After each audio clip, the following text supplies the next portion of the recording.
welcome to today's episode. We're the Deep Divers, and today is a great day for a new book analysis. My name is Belle Sparks. My name is Matilda Stewart. And my name is Stacey Collins. For this episode, we each read part 1 of a book called The Complete Persepolis, and today we're going to discuss the people that were killed or executed by the regime. So tune in while we dive deeper into The Complete Persepolis, a book written by Margie Strapsey. Now, we chose to talk about this topic because sometimes in situations like these, individuals are overlooked, individuals who suffered. Death tolls are frequently cited, but it's easy to forget that each number represents a person who suffered and sadly died. We believe that this is an incredibly important topic to discuss, especially since this is still going on today. So I'm going to be discussing the people that were executed by the regime. And the first execution that I've decided to talk about is probably one of the most brutal ones in the book, and that's the execution of Ahmadi. And he was a communist and a member of the guerrillas, so he always had cyanide on him, but he didn't even get a chance to use it. He suffered the worst torture. And he was whipped with electric wires and also just with not regular whip. And the guards would pee on his wounds, and he would be burned with an iron, and then in the end he was executed and cut up into pieces. And that's incredibly inhumane because also he was just innocent. He didn't do anything except being communist. Yeah, the only thing he did was just have different beliefs. And then we read about Moshen and Siamak, and they were Margie's father's friends. And Moshen was a revolutionary, and Siamak was a communist. Well, they were both communists also. And Moshen and Siamak had been both incarcerated together, so they were good friends. And Moshen was killed by a few men who called themselves the Deliverers of Divine Justice. And they also tried to kill Siamak, but he went home, so they ended up executing his sister instead, which I thought was really cruel because she was just at the wrong place at the wrong time, and they just killed her for nothing. She was innocent. You can't really justify that. You can't justify executions. I truly believe that no one deserves to die. And then we also read about, in the book, Amush, and he was Margie's uncle who she really liked. He was arrested and Margie went to visit him, and then soon after she read in the paper that he had been executed, and she did not take it well, which also shows us that even though there's a bunch of people that were killed and we feel bad for them, but then there's also the people that cared about them and they can hurt them mentally. Exactly. Now, these people were executed over 40 years ago, and many people alongside them. But I think a recent example I can think of is 26-year-old Irfan Sultani. So he was protesting in Iran and was arrested on the 8th of January this year, and then he was said to be executed on January 14th.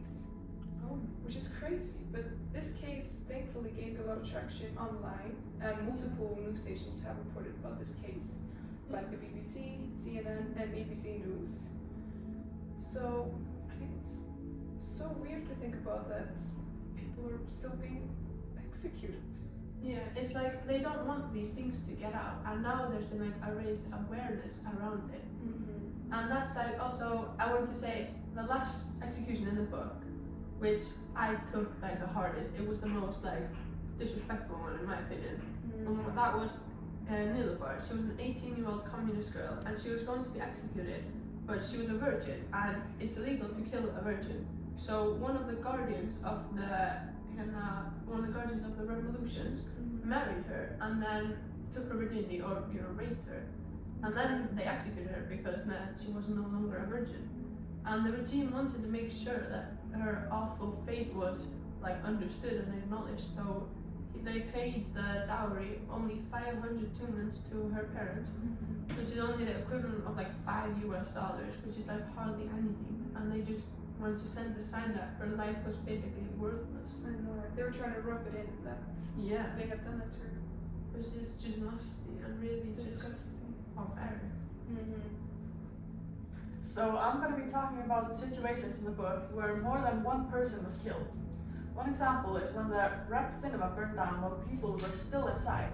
The doors had been locked from outside just minutes before the fire, trapping everybody inside. The firefighters also didn't arrive until 40 minutes later, which is just incredible. And according to the BBC, around 400 victims lost their lives that day. The Shah claimed that a group of religious fanatics had carried out the massacre, but many people believe, and still believe, that the responsibility lay within Shah himself. Yeah, I think so too. Yeah, I think it's very clear that they were trying to make people just scared of the Shah and the regime itself. Yeah, but it's also really terrible to think about, just like that there were like 400 people that were in there, and then they set fire. And then they tried to get out, and then they realized that all the doors were locked, and they were just stuck there. And then they realized, like, you can think of the terror that will like rose upon them when they realized they were just going to burn alive. Yeah. Also, during these demonstrations, the army opened fire on civilians who were just throwing stones at them. The response was completely ignorant and showed how far the regime was willing to go to silence the opposition. On Black Friday, a very big demonstration, a large number of people were killed. Murray and Murray actually snuck out to the demonstration the night before, and they were incredibly lucky to have survived the night because many other people were not as fortunate. Their experience shows how dangerous everyday life had become, especially for young teens who were just demanding a change. Yeah, I mean, it's really sad. Like, people are just trying to voice their opinions, and then they get killed for having different beliefs. And they just hope for better times. Yeah, they just want equality, maybe.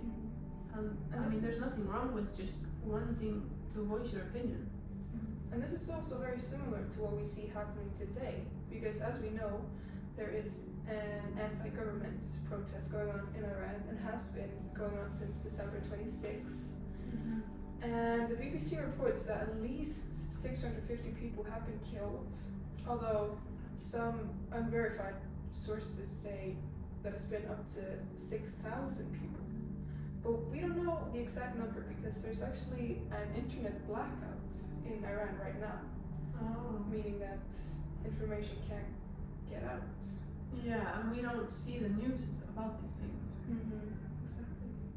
Okay, so that's all for today's episode. We hope you found it interesting and educational. See you next episode for part 2 of the Complete Persepolis.